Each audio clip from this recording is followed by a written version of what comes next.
But nung time na, di ba, nung nawala ka sa Showtime, my goal was to try and beat them. Kahit mas may edad sila sa akin, even though I was younger, I just wanted to be either like them or better than them. That's what gave me the competitive spirit. Another way na nag-trend ka is how you look. How did you lose weight? Imagine being so athletic and so active, and then next time you're just... You never know the reason why, because I think some people were bashing you at that time. Yeah. And your wife. Yes, especially with us getting bigger, especially si Rona. Pero hindi alam ng tao na Rona has had... The doctor said, No chances. No chance. No chance, no matter what you do. We don't know. We cannot judge people by the way they look. Yes. Hindi natin alam kung anong pinagdaanan nila. Correct.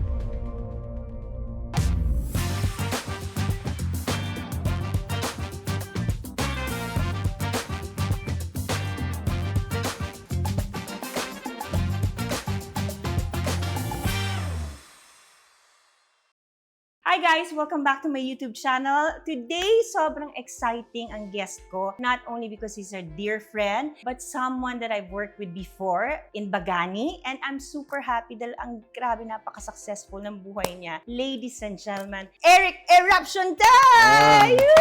Kamusta po? Grabe How ka, are bro! you?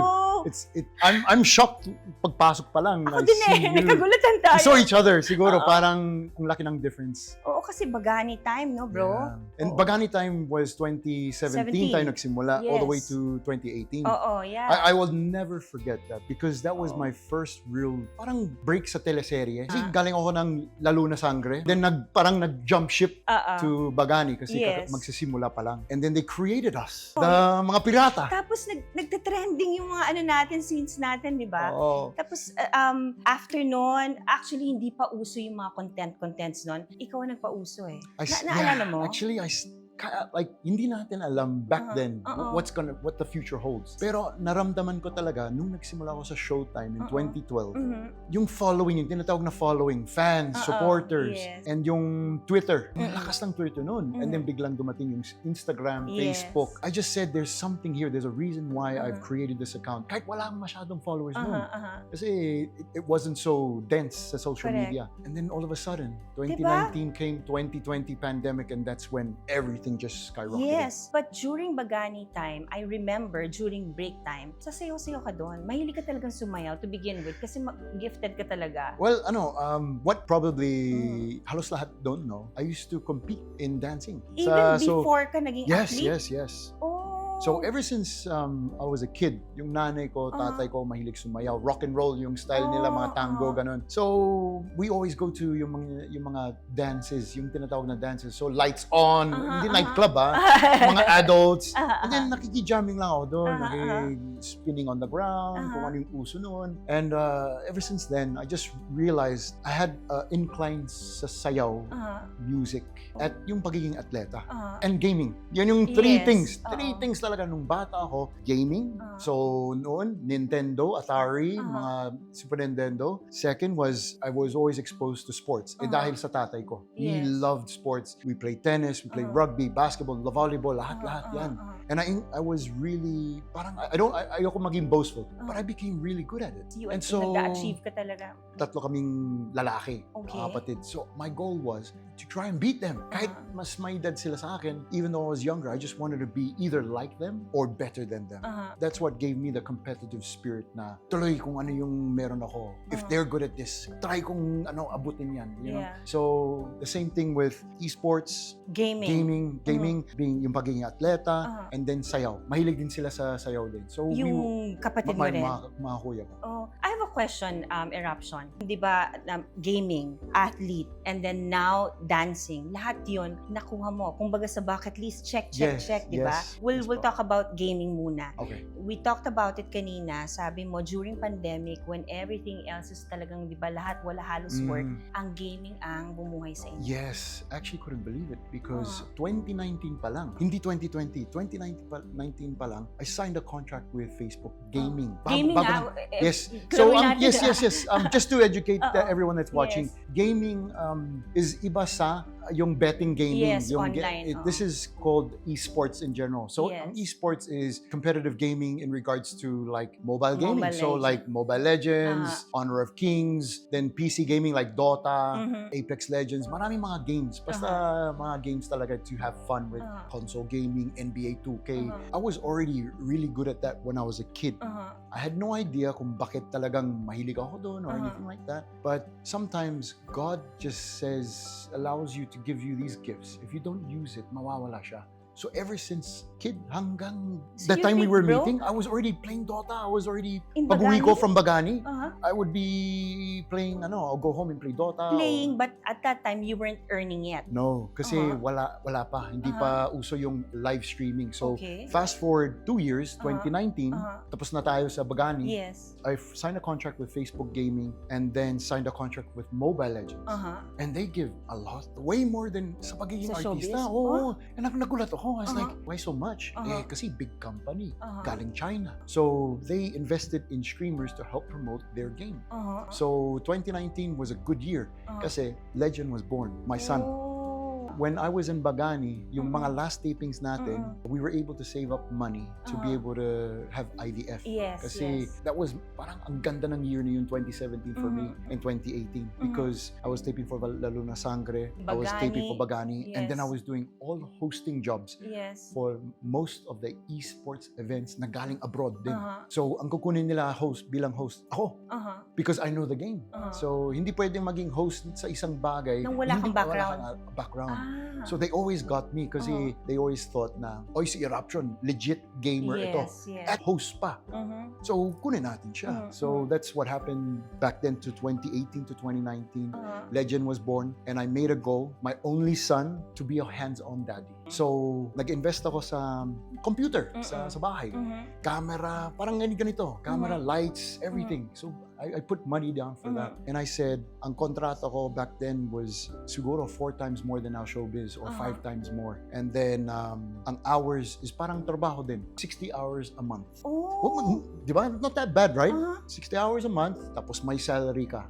And all you have to do is go live sa bahay and entertain mo yung viewers mo. So, pagdating ng 2020, that was already my job. Hindi kailangan lumabas ng bahay.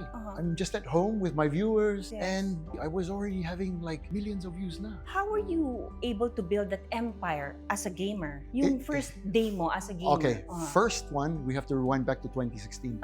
Everyone knew me online kasi hindi ako nahihiya na mag-post ng games.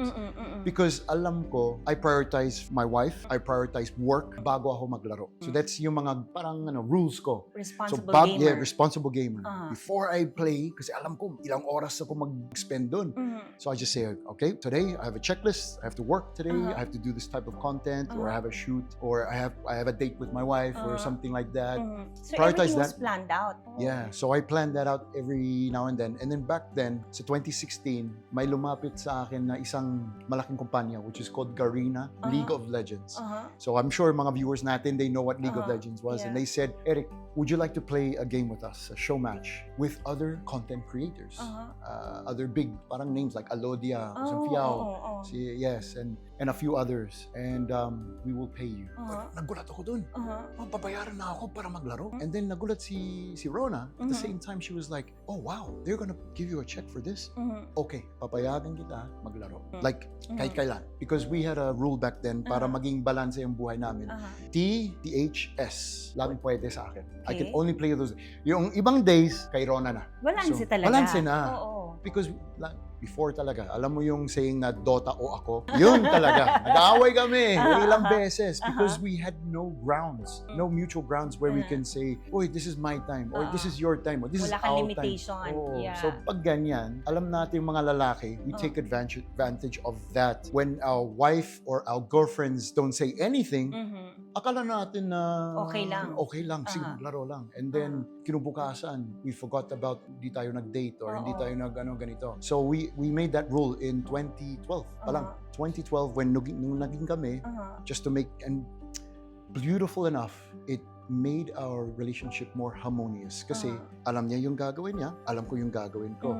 At sa mga days na yun, That's her day. Mhm. This is my Nobody day. can take that Yeah, away. yeah. Yes. Parang ganun. Parang nag-stand yung ground. Oo. So, and that's where it started. In Uh-huh. 2016, I did the show match. I got paid a good check after that. And then doon nagsimula yung mga hostings, mga show matches and stuff like that. And I started getting paid for all those. Doon nagsimula lahat. But streaming, live streaming, that was a different world talaga. Ibang mundo talaga ang live streaming. Actually, isa sa mga pinaka-sikat ngayon na social media content creator Yan, di ba? is a guy named Speed. He's a black American from America, and he is the biggest content creator next to Mr. Beast. Mr. Beast kang kilala ko. So Mr. Beast, Speed, Uh-uh. ganun sila kalakas. So si Speed is a live streamer.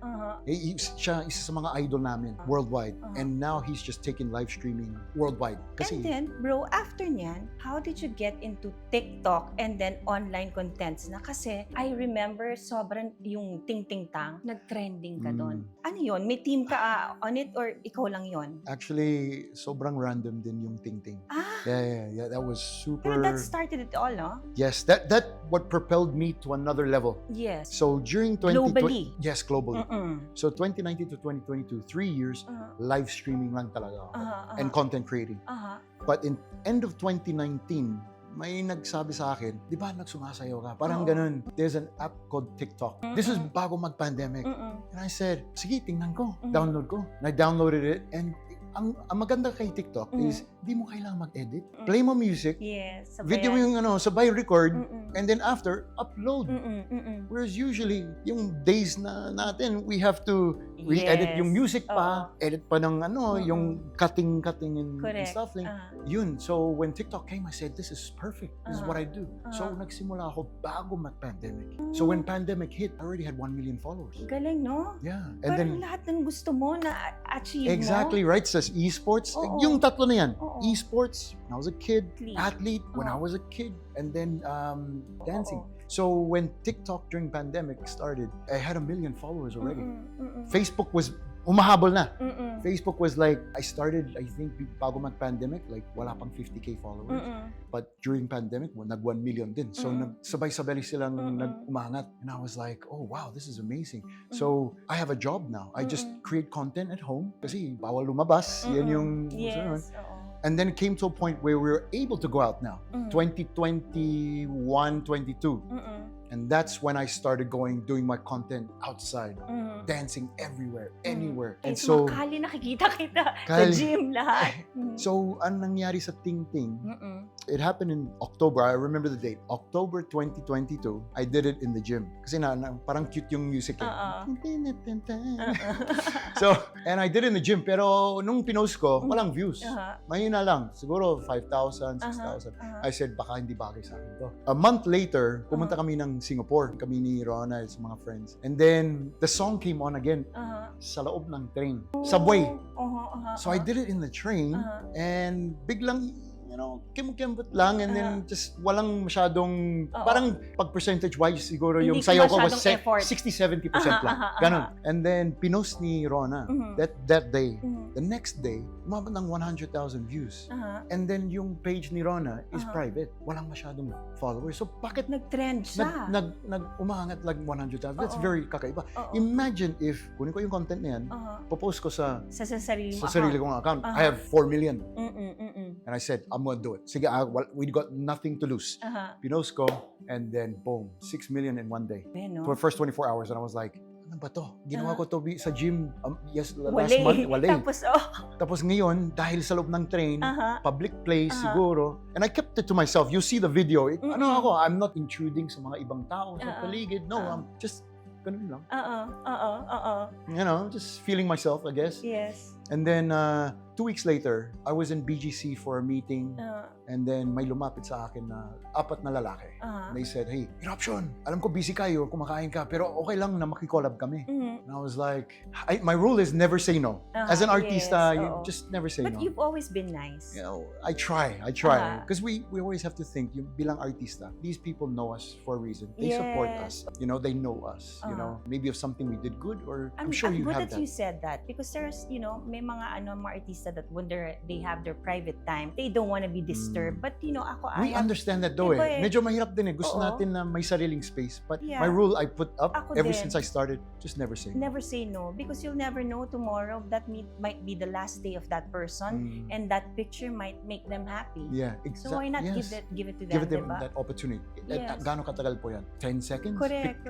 Ganun, ay, thank you, hello, smile. It's good And enough. then, what happened with that collab? Oh, that collab. It happened. I just said, okay guys, kung gusto nyo maki-collab, eto na lang. Pinakita ko yung video na ginawa ko sa train. And I said, learn this and then come back if you want in 10 minutes. What happened? Bumalik sila. Yes, eruption, ready na po kami. And I'm like, okay. So this was in BGC. I think mga lalaki talaga. There's one guy as big as me too. And we went, I said, okay, let's do this outside. BGC, Uptown. Alam mo yung Uptown? Yung sobrang dami Yes, tao. yeah. So Oo. I just said, ganun talaga, sanay tayo sa Tao naman. sayo. And we just did it. And I had no idea that will be the birth of something so global, viral. Walang alam. Just pinost ko lang and then yung mga boys na yan, I just said thank you. Salamat, fist bump kami. Yes. And then naghiwa-hiwalay na kami. We just went to our own way. We posted it. I went to the event. I didn't check my phone until 3 hours later. And it was already 12 million hits. 12 million It pays views. to be kind. Tingnan mo, no? Exactly. So kaya I told those guys, they're my close friends hanggang ngayon. Because I thanked them and I said, because if it wasn't for you guys, siguro, hindi ko alam kung mabaviral itong content na to. Correct. So what I did was, a week later, hinanap ko sila. Because I don't know them. I found their Instagram accounts and minessage ko sila diretso and said, boys, alam nyo, naramdaman nyo na there's something here about this thing. Let's do it more. Punta tayo sa Iba't ibang lugar. Yeah. And we just did it. And that's what just globally talaga. global. Grabe, no? Ang bait ni Lord, no? Eruption, how Very thankful. He led you sa mga things na gusto mong gawin. Binigay niya sa inyo. What people do not know much about you is you're a Mormon. Yes. Oo, and you're proud of it, diba? Definitely. The reason why na isa ka rin sa may mga artista may pinakamagandang image. Hindi ka naringga ng anything bad na ng ape o kahit na nung intriga mo pa. Hindi ko to sinasabi kasi nakatrabaho ka so I should know. But nung time na, di ba, nung nawala ka sa showtime, walang narinig sa yung ill feelings na wala lang. You kept quiet and then you prayed and then God gave you and God led you to everything now. No, truly. And I must admit na kahit anong gagawin ko sa mundo ngayon, I'll always be in debt to my God, to our Heavenly Father, who has given us these talents, these gifts. Us to be a celebrity, like there's only 1% in the or less than 1% sa buong Pilipinas na maari maging artista. But now because of social media, everyone kind of has an opportunity to showcase kung anong talento nila. And we see it online, di ba? Kahit hindi natin kilala, they're not an artista, pero nakita natin, may talento to, galing kumanta o galing sumayaw. Dapat nasa showbiz to or something. Sometimes we share it, sometimes para makatulong in a way. You never know that people are getting discovered now because of showbiz. And kaya I'm just always thankful na for everyone that's watching now, if there is something that you love doing, kind of just keep doing it. Refine your skills tungkol dyan, and then you never know when God will call upon you and say, ito ang panahon mo, ito ang timing mo. This is your time. Take the opportunity. So you believe, bro, na God's timing is always perfect? Yes, definitely. And when we say perfect, even yung mga nangyayari na masama, that there's a lesson for us to be learned. I believe that. Naka-design yan sa buhay mo, no? Yeah, and sometimes we may not like that decision, pero it's how we build our mindset, how we build our reaction to it. That's where we learn and that's where we grow and progress in life. So we can't blame people. Kahit may nangyari, there's normal, natural things that happen in this world, whether it's natural disasters, yung mga bagyo natin dito sa Philippines and flooding, and we can't control a death in the family. We can't control. It's just part of God's plan. Kaya sinabi ko na whether it be good or bad, it's just we have to stay positive as much as we can and still try and keep going. Embrace the good and the bad ones because it's going to make you a better person, right? Correct. Another way na nag-trend ka is how you look. Oh, yeah. Can we talk about it, bro? Yes, sure. Nagulat kami lahat. Even my daughter is your fan. By the way, sabi nga niya, mamaya yung video greet mo kasi fan mo si Shout out to you, Martina. Oo. How did you lose weight? Kasi madami syempre yung dyan, mga marites na gusto I know. malaman. It's actually, if you know me well, one of my weaknesses is kumakain talaga. Yeah. I'm a big eater. So I love eating. But you also love to work out. That's Oo. lucky. Lucky Oo. may balance. God bless me with that thing that being an athlete, Oo. I will be able to counter the food that I eat. So, ang pinakakainaan ko talaga is sweets, chocolates, and stuff like that. Sweet tooth ka. Yes, big time. So, a year ago, I had a knee surgery on my Okay. right knee. And it was a really tough decision na talagang ituloy ko talaga yung surgery or just rehab ko lang. Pero I really felt like I prayed, felt like I needed to do it. So, ever since then, I gained weight again. So, imagine being so athletic and so active, and then next time you're just, Yes. you know, in your bed and For you how can't long? move. So I was, for weeks, I was just really bed, lakad lang sa bahay, maybe a little outside, and then have to rehab yung mga ganito lang. As in, the first month, di ko kayang gawin yan. Kahit yan, di ko kaya. Was that the reason also, bro, that you posted online that you never know the reason why? Because I think some people were bashing you at that time, Yeah. and your wife. Yes, especially with Yes, us Ronita. getting bigger, especially si Rona. Pero hindi alam ng tao na Rona has had 2 miscarriages. Yes. Oh my gosh. And that was really, really tough. She had 4 knee reconstructions. And that was also tough. So her body has taken a beating. Yes. May surgery pa na tinanggal pa yung fallopian tubes. Tapos may isa na ovary niya, natanggal din. So ang meron siya ngayon is 1 ovary. That's her reproductive system. Isang ovary na produce ng eggs pa rin. And that's how That's Legend was Legend. born. So we just got that IVF, got That the is egg, and good, then no? because after, even when we got married, the doctor said No chances. no of, chance. of No chance, getting no matter pregnant. what you do, no matter. But you held on to your faith, both you and Yes, Sis yes. Rona. Because I know also your wife, Yeah. chatmates kami, sobrang God-fearing and one of the kindest soul in this business. So, sobra. Yeah. Kaya nga pagka nakakabasa ko ng bashing, parang I wish they knew her better. Di ba? Well, yeah, that's why about 2 months or a month ago, yan yung nabasa natin, ABS-CBN Yeah. posted it, GMA, like all the, it was because I wanted to let people know na we don't know. We cannot judge people by the way they look. Yes. Hindi natin alam kung anong pinagdaanan nila. Correct. Whether there's something in their body, whether they have an illness or sickness or something chronic, hindi natin alam. But automatically, ang inisip natin, uy, tabaan yun. Oo. You know, like, you know, or parang kailangan mag-workout yan. Ba't hindi mo idama yung asawa mo eruption? Parang ganun. That's what they always say. Pero I keep quiet, you know? And then there are times where you can voice your opinion. You can just say it in nice ways. In a nice way. Yeah. Never ako nagtalagang. But ako, bro, ang thinking ko, always a weight. I think it's parang impolite for you to even ask yung anong weight mo ngayon. Uy, payat ka ngayon na pangit Di ba parang impolite? Kasi weight is something personal eh. It is. Di ba? And if you're the one on that side, na yung days na medyo malaki tayo, and when, di ba? you know, like me, I take it as motivation. When someone says, "Oy, Eruption, you're getting fat, ha?" You know, Anong pinakamasakit na narinig mo sa bashing? Ako kasi pinakamasakit po, bro. Ano ba yan? Walking aparador. Oh, Yun really? talaga sabi ko, oh my God, I have to lose weight. So in a way, that's why I said, parang may motivation din Oo, yan. no? Like, it depends on how you perceive it and how you translate it. So me, I say, okay, look at yourself and like, well, I'm actually pretty big. So, sige, tingnan natin. So what made you decide to lose weight? In just 3 months, bro? Oh man, this was another miracle story that happened to me. I was playing basketball one night. Exactly, I remember the date. It was just before May 1. It was Of like this year? April 29 or something like that. And I was playing basketball, and that week, yung food vlogging. So Okay. alam mo yung food vlogging, ano yan, kakain ka sa Oo. restaurant dito, dyan. We did like food Hmm. vlogging every single day. Sometimes twice a day. Kain lang kami ng kain. Tapos content, ito lang kinakain namin. Chicken na may ganitong sauce. Tapos sushi on the side, fries. Oh man, grabe. So it happened really literally that week. Come Monday, because Sunday was a cheat. We Fiesta cheated. day. Fiesta day.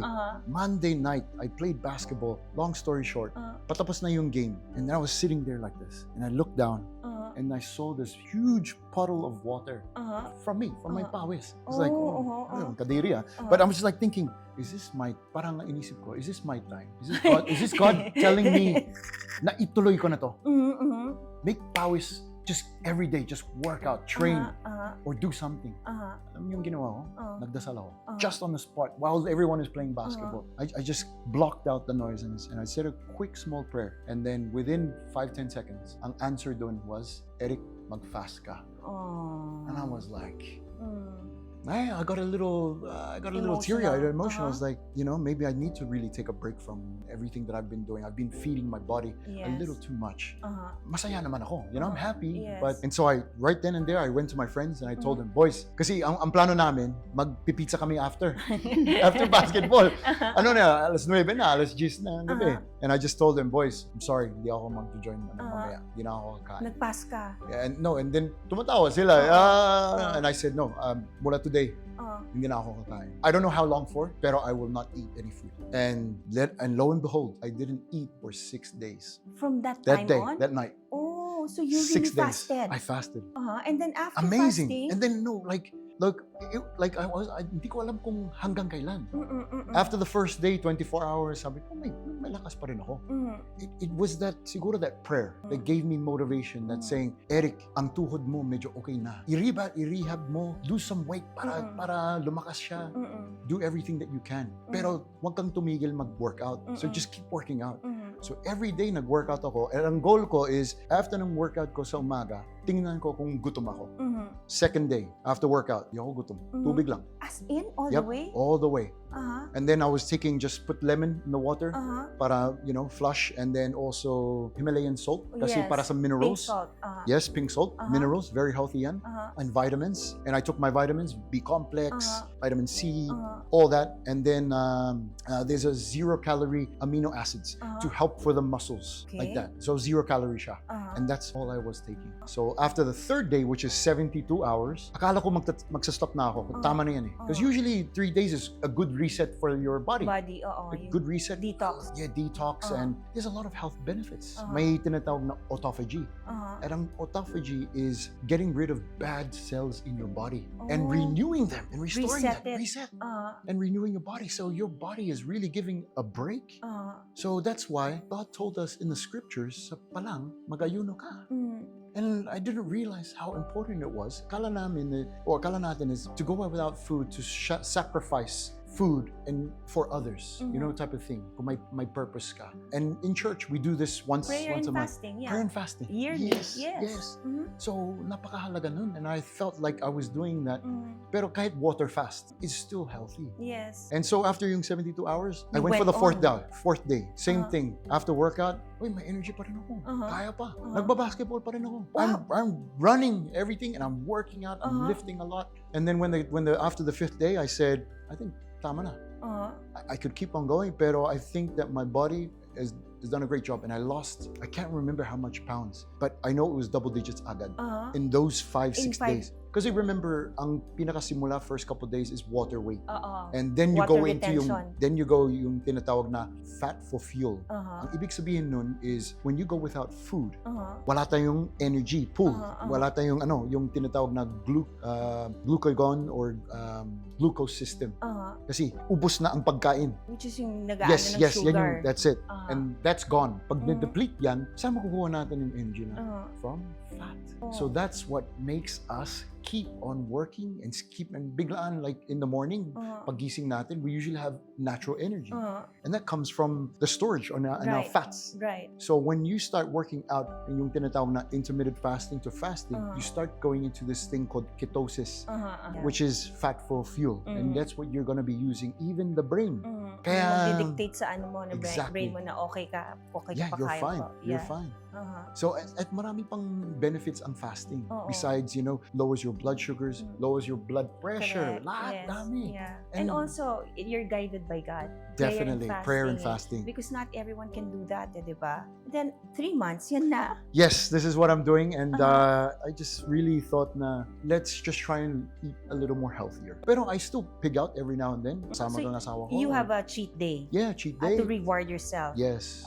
But now, you're more careful with the food intake. Like this morning, ang kinakain ko, bago ako pumunta dito, avocados, chicken, broccoli, and eggs. Talaga. And eggs.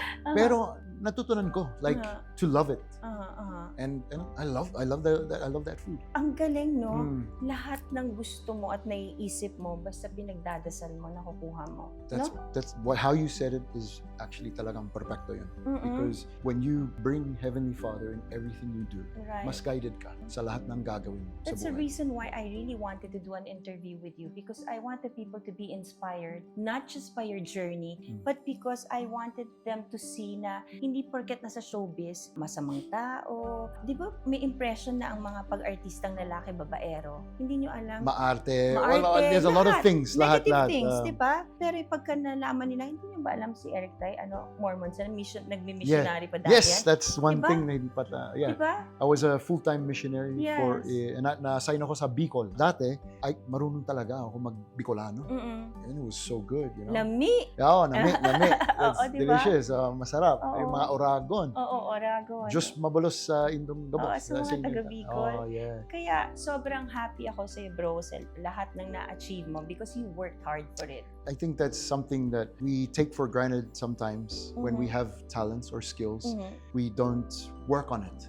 And just as you said, you really have to put that hard work into it. Correct. Nothing comes easy, no? No, yes. I mean, we're like, may mga privileged kids, you know, they come from privileged families. Right. They have it easy. They're very, very lucky. But if they don't do anything with it, wala baka din. mawawala din. Right. So, anong message mo, Eric, doon sa mga taong nag-look up sa'yo ngayon? Talagang, what can you tell them? Siguro, as an artista, we get a lot of DMs. And sometimes I can't read them all, you know? But there's some that I just try and browse depending, like, kung may oras ako. And then I try to reply. And some of them are miraculous stories. Like, Eric, medyo nahirapan ako. I'm like almost 300 pounds, pero I'm 19 years old. Like, bata pa, I'm very overweight. And I try my best to message back something quick and just to motivate them. Yes. And I've had successful stories from them messaging me back 6 months later or 1 year later saying, Eric, thank you. Yes, thank you for messaging me that, or thank you for giving me this advice. Now I'm half my weight now, and now I'm living life, and I feel so much better about himself because it builds confidence when it comes to weight, right? It's something so dangerous din sa buhay ng social media. Ang daming netizens that judge you, and it affects them, and it torments them. You know, like parang they dread it. It could lead to things like depression. Yes, depression, suicide. Di ba yung ang daming nagdadaan ng depression now because of how they see from the outside, yung physical appearance. Yeah. Kaya it pays to be kind eh. It does. When you tell the people na, hoy, never lose hope, kung kaya namin, kaya niya rin, di ba? So, yeah, definitely. And just one thing for everyone that's watching is, it's easier said than done, but believe in yourself. Believe that you can. But most importantly, believe in him. Above all. Once you have that strong and build that relationship with him, anything is possible, you know? Because in God, nothing is impossible. Yes, I believe that. Yes. Yun lang Kaya, talaga. Eric, tatry ko kung gaano ka katapang. Meron tayong lalaroin na game. Oh. Kasi hindi pwede mag-end tong interview Okay, na hindi tayo okay. maglalaro. First word. First word. Puti. Puti. Puti. Puti.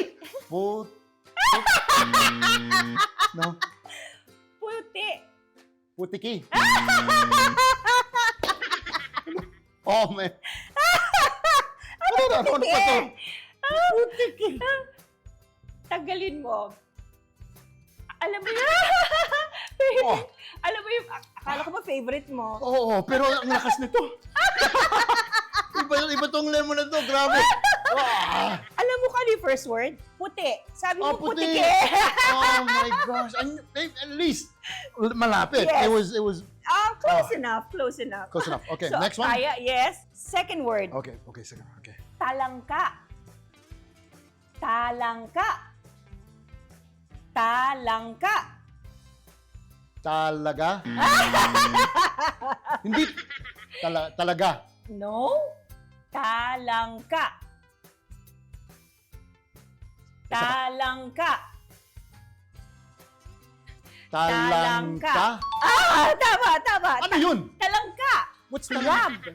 Talangka. Akala ko alimango yun. I learned something new today.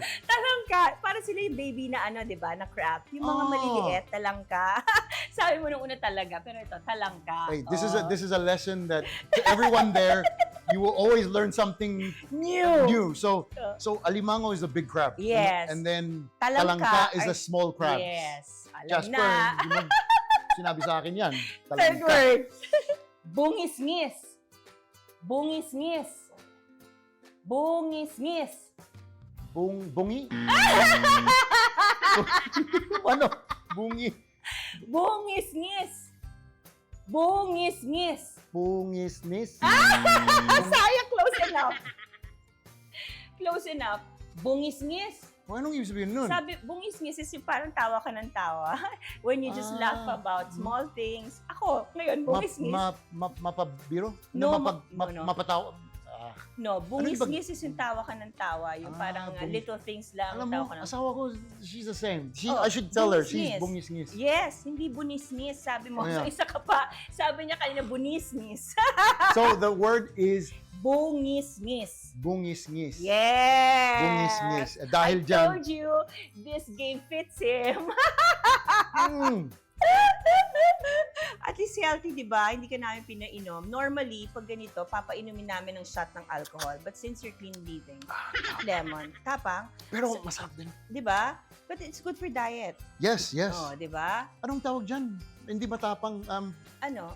Alkanized? sour, anong sour sa Tagalog ulit? Maasim. Maasim. Maasim. Yeah. Maasim. Oh, next word. Next. Sumpa. Sumpa. Sumpa. Ay! Sumpa. Yes! Sumpa is like a punishment. No, sumpa I is like a curse. Curse. Yes! Curse. Yee-hoo! Naalala ko yan kasi laging binabanggit sa banal na kasulatan. Scriptures, right? Yes, I curse sumpa. you because of this and this and that. Galing! Ah. Last word. Okay, good. Okay. Yes. No lemon. Diyan ka lang. Oo. Subok. Subok. Tibok. Puso. Ganon. Oh, may isa ni muscles. Tumitibok ang puso. Hindi tubok. No, tibok. No. Subok. Sumbong. Ay! Ang layo! Gusto ko yung kanta na to, Soro Pop. Okay. Subok. Subok, try. Try. Yeah! I tried this a lot of times na. But anyways, Eric, super thank you for guesting and sharing your story. Would you like to invite them to any gigs? Syempre, follow you on your SOCMEDs. Nandito lahat. Yes. And who do we call? Pag kami mga, gusto kanilang kunin? Yes, first of all, I just want to say, Aiko, great to see you again. Yes, and same thank here, you. bro. Thank you for, when I heard that this was going to happen, I was said, yes, let's do this talaga. It's good to catch up. Please guys, follow nyo lang po ako sa mga Instagram and Facebook, TikTok, Facebook, yeah, YouTube, and Twitter. Just search in Eric Eruption Time. Yun lang po. And then, just abangan yung mga contents ko. Pasensya na kung makulit minsan. Minsan, syempre, kumikembot. And you know one thing? There's a lot of people that love Ting Ting. Yeah. Hanggang ngayon, you know what? How long it's been? It started in the end of 2022, viral in 2023. Yeah. Anong petsa ngayon? 25. 2025. Oo. Galing, So, diba? and still hanggang ngayon, And all ages ang na-capture niya. Hindi Actually, lang, yung... from here Di ba? to Meron Lola, mga Lolo. seniors. Yeah, seniors. Nakikita mo, nakakatuwa.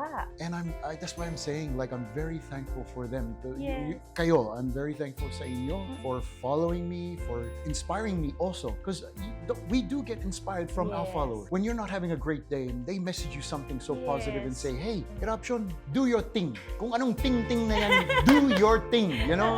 Wag makialam mo, wag pansinin yung mga ibang tao dyan who envy you.